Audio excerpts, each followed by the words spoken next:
नमस्कार साथियों, मैं अभिषेक कुमार आप सभी का स्वागत करता हूं फोकस स्टडी विद अभी में। फाइनली आरआरबी एनटीपीसी के जो छात्र हैं, जिनको जो डर सता रहा था कि कोर्ट केस को लेकर के, फाइनली कल के डेट में आप सभी को पता भी होगा, अपडेट भी मिल गई होगी कि 25 मार्च को आपका जो है कोर्ट में यहाँ पर केस कर दिया गया है। जो भाई है संदीप कुमार वर्सेस रेलवे, आप देख सकते हैं यहाँ पर डायरी नंबर 1858/2022 ईयर है ये आपका। अभी कुछ भी हेयरिंग वगैरह तो मिलेगा नहीं, कल का ही डेट है। जो हमारे एडवोकेट जी हैं, आप केवल उनका नाम ले देख लें, ठीक है, सुजीत नोटवाल जी है। बाकी भाई साहब जहाँ के रहने वाले हैं, ये वेस्ट चंपारण के। देखिए इन्होंने केस किया है, मैं ना तो इनके अगेंस्ट में हूँ ना इनके साथ में हूँ, बट हाँ, जैसे कहा जाता था पहले कि अगर आपको अपनी ज़िंदगी बर्बाद करनी है तो आप गलत संगत में अपना योगदान दे बैठें, या गलत रास्ते पे चल बैठे, या गलत पदार्थों का सेवन कर ले। लेकिन ये डिजिटल इंडिया, ठीक है, डिजिटल इंडिया जहाँ पर आपको अपनी ज़िंदगी बर्बाद करनी हो तो ना तो आपको कहीं जाने की ज़रूरत है, ना किसी दोस्तों के साथ मिलने की ज़रूरत है, ना कोई पदार्थ की सेवन करने की ज़रूरत है, बल्कि आप किताब कॉपियों के बीच बैठ करके अपने जीवन को बड़े ही प्यार से बर्बाद करने में आप लग जाते हैं। अगर आप इस एक एग्ज़ाम की अगर आप तैयारी करने बैठ जाते हैं तो आपकी ज़िंदगी बड़े अच्छे से, प्यार से, मोहब्बत से, धैर्यता बना करके आप अपनी ज़िंदगी को बर्बाद करने बैठ गए हैं।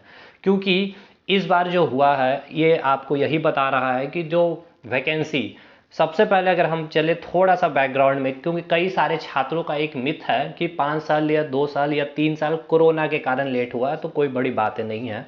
2015 की ये वैकेंसी थी जब आपकी एनटीपीसी की वैकेंसी आई थी। उसमें कई ऐसे छात्र थे जो साइको तक क्लियर कर बैठे थे, मेरिट में उनका नहीं हुआ था। वो सपना एक बार फिर से संजोए थे कि एक अलग अगली जो वैकेंसी आएगी रेलवे की तरफ से, अपनी जो सपने को बनाए रखे थे स्टेशन मास्टर में, तो उस सपने को संजोए उन्होंने 4 साल फिर से 5 साल तक। और 2019 में पता था उन्हें कि इलेक्शन होने वाला है तो वैकेंसियाँ देखी जाएगी, बट उन्हें ये नहीं पता था कि ये 2019 फिर से 2023 के लिए आ रही है।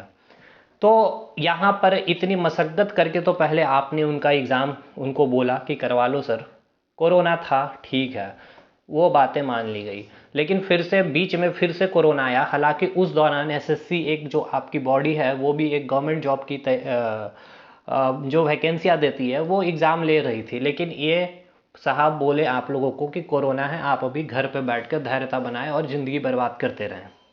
आपने फिर से धैर्यता बनाई, 3-4 महीने के बाद आपका पेपर लिया गया।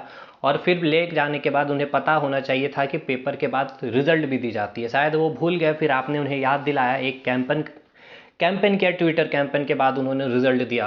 और तब जाकर के रिजल्ट में भी इन्होंने इस तरह से मतलब रिजल्ट बनाई इनकी टीम ने कि आप लोगों को जो अपनी ज़िंदगियां बर्बाद कर रहे थे बैठ करके, उन्हें अच्छी नहीं लगी कि आप बैठ करके ही क्यों, थोड़े से आएँ और थोड़ी सी लाठियों का भी चार्ज आप पर किया जाए। तो आप भगत सिंह बन कि जो भगत सिंह के बारे आपने जो पढ़ा था, जो इतिहास की किताबों में आप पढ़ते आए, उसे अपने जीवन में फिर से लागू करते हुए आप अपने हित के लिए, अपने भविष्य को संवारने के लिए उतरे।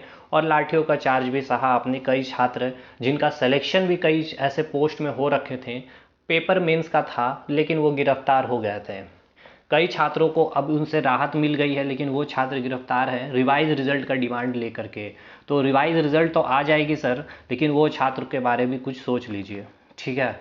अब आप में से कई ऐसे छात्र हैं जिनका सिलेक्शन हो गया था पहले रिजल्ट में, अब उनको ये डर सताने लगी कि ये जो छात्र अभी जो सेलेक्ट होंगे, वाकई में जो 1 नंबर से कम है जिनका कट ऑफ अभी तक है, या फिर 2 नंबर कट ऑफ कम है, या 0.5 से कट ऑफ कम है, 4 नंबर कट ऑफ कम है, 5 नंबर कट ऑफ कम है, तो साहब उनको भी पता है कि ये भाई बड़े ही भूखे प्यासे इंसान बैठे हुए हैं, ये छोड़ने वाले नहीं हैं, अभी इनका रिजल्ट होने वाला। और दूसरी बात, कई ऐसे स्टूडेंट भी होंगे, हो सकता है रॉ मार्क्स कम था इनका, नॉर्मलाइजेशन के बाद इनका सिलेक्शन हो गया हो, तो इनको एक ये भी डर सता रही होगी कि नॉर्मलाइजेशन से हम यहाँ पहुँच गए, और हो सकता था कि ये स्टूडेंट अभी कम थे 3 साढ़े 3 में, तो कट ऑफ कम जाती, और बिल्कुल कम जाती। बट अब तो खैर फिक्स है कि भाई कट ऑफ तो अब आसमान छुएगी सीबीटी 2 में। अब मैं ये नहीं बोल रहा हूँ कि आपने केस किया तो मैं आपके अगेंस्ट हूँ, और ना ही मैं आपके साथ हूँ। आइए, भारत, हमारा संविधान बोलता है कि गणतंत्र लोकतांत्रिक देश है, आप अपने हक के लिए, अपने हित के लिए न्यायालय के दरवाजे पे आप जा सकते हैं। तो अगर आप में से कई ऐसे साथी पॉलिटी पढ़े होंगे तो आप हमें कमेंट करके ये बताएं कि हमारा जो जुडिशियरी जो न्यायालय है वो एक स्वतंत्र न्यायालय की बातें करता है, इंडिपेंडेंट जुडिशियरी है हमारी, और है भी।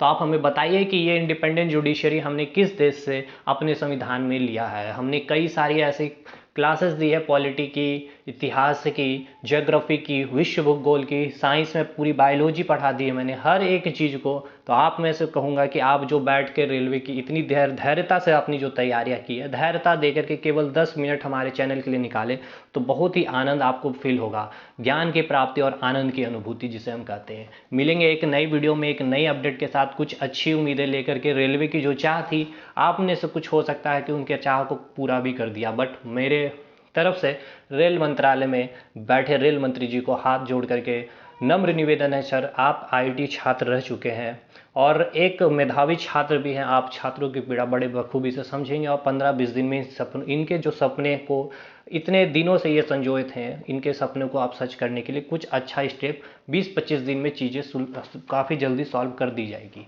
बाकी कोर्ट में जाने के बाद आपको पता होना चाहिए 3-4 महीने का टाइम लगता है। तो अब देखा जाए, एक नए अपडेट के साथ मिलेंगे अगले वीडियो में, तब तक के लिए धन्यवाद।